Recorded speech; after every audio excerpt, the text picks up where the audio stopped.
Asambleísta Silvia Con.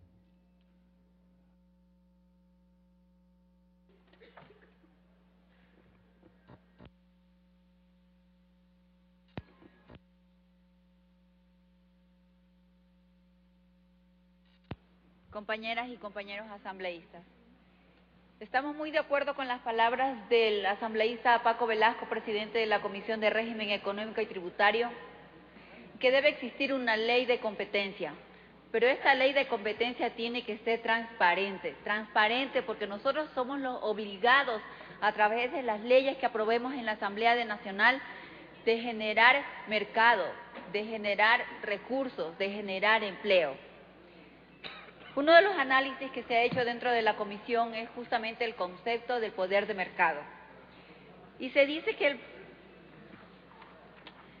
cuando hablamos del poder de mercado, decimos que unos o varios operadores económicos tienen poder de mercado cuando al ostentar o no una posición de dominio en el mercado relevante pueden establecer sus conductas sin tomar en consideración a los competidores, compradores, proveedores, distribuidores o consumidores. Esa es la regulación que nosotros tenemos que fijar en este proyecto de ley. Pero este proyecto de ley, lamentablemente, está violando normas constitucionales.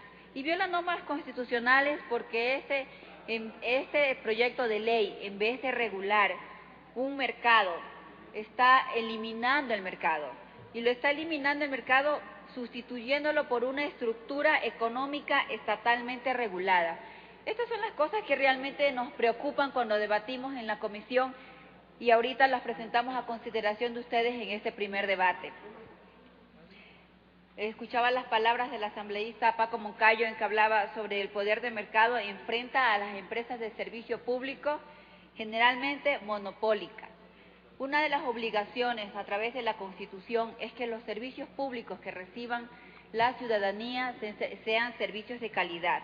Y dentro de la exposición de motivos se ha considerado únicamente el artículo 52 de la Constitución, dejando de un lado el artículo 62, numeral 25 de la Constitución, que de manera expresa determina que los ciudadanos ecuatorianos tenemos derecho a exigir bienes y servicios de calidad, no solo en el sector privado, sino también al sector público. Señor presidente, compañeros asambleístas, el artículo 84 de la Constitución norma de manera clara las facultades que como legisladores determina que la Asamblea Nacional tiene la obligación de adecuar formal y materialmente las leyes y demás normas jurídicas a los derechos previstos en la Constitución y que en ninguno de estos casos las leyes atenten contra los derechos que están reconocidos en la Constitución. Uno de los mecanismos legales que se está violando en este proyecto de ley es justamente cuando se refiere al artículo 66 en el último inciso sobre la llamada acción de protección, que está normada en el artículo 88 de nuestra Constitución, que establece que es una acción constitucional que tendrá por objeto el amparo directo y eficaz de los derechos reconocidos en la Constitución y se pueden interpretar cuando exista una vulneración de cualquiera de estos derechos.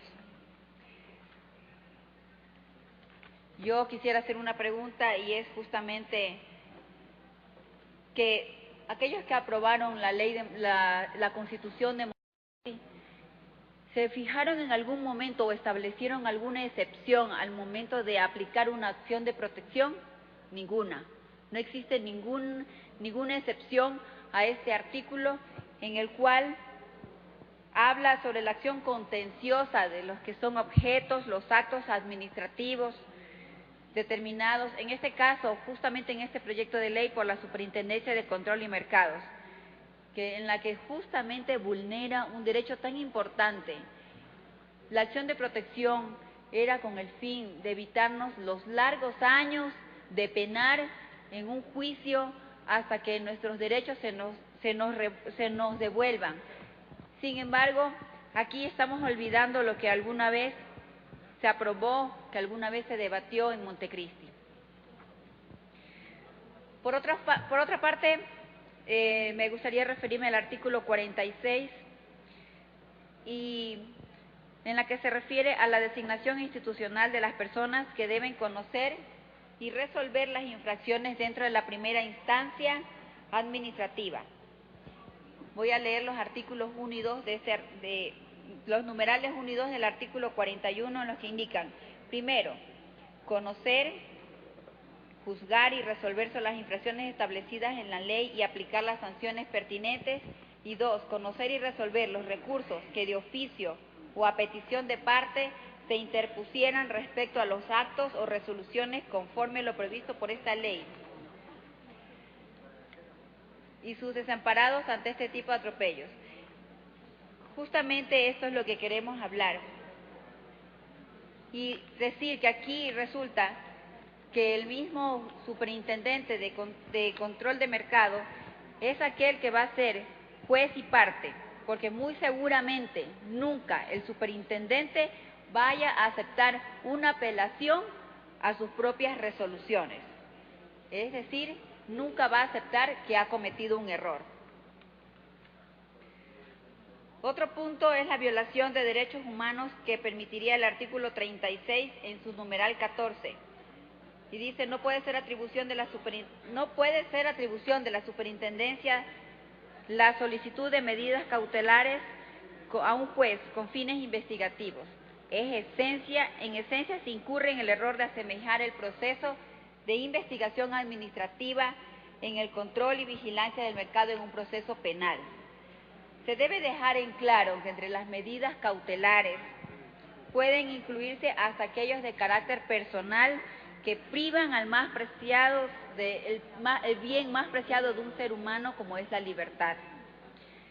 Las medidas privativas de libertad en un proceso penal, propiamente dicho, solamente se utilizan con 3 órganos.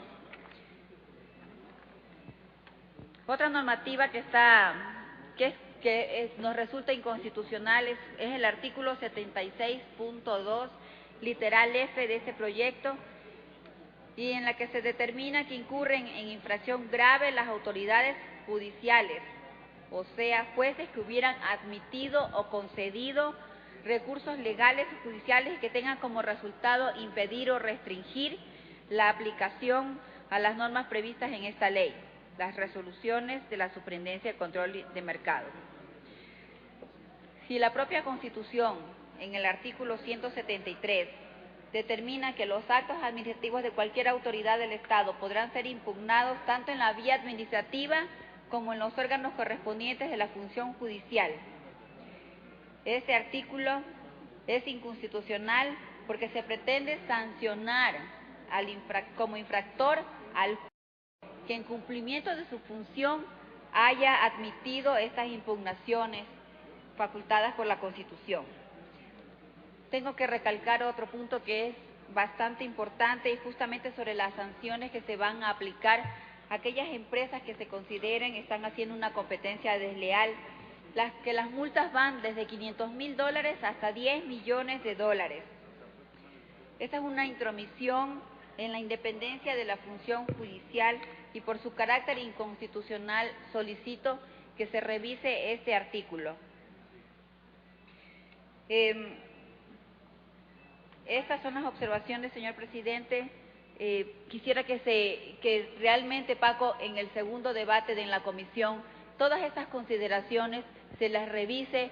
Hay observaciones que tú las has aceptado y que ha sido tu compromiso de cambiar este proyecto de ley. Nuestro compromiso también es llevar a la ciudadanía una ley que sea realmente que genere competencia, pero que genere una competencia leal.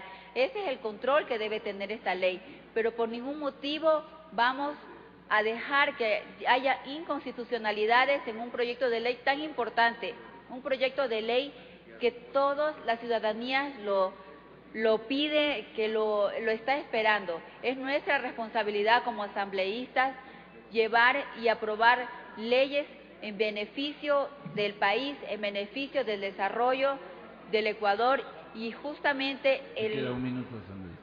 Sí, ya voy a terminar, señor presidente. Y justamente la eficiencia con la que nosotros aprobemos esta ley es lo que va a generar el empleo que tanto que necesitan nuestros ecuatorianos. Gracias.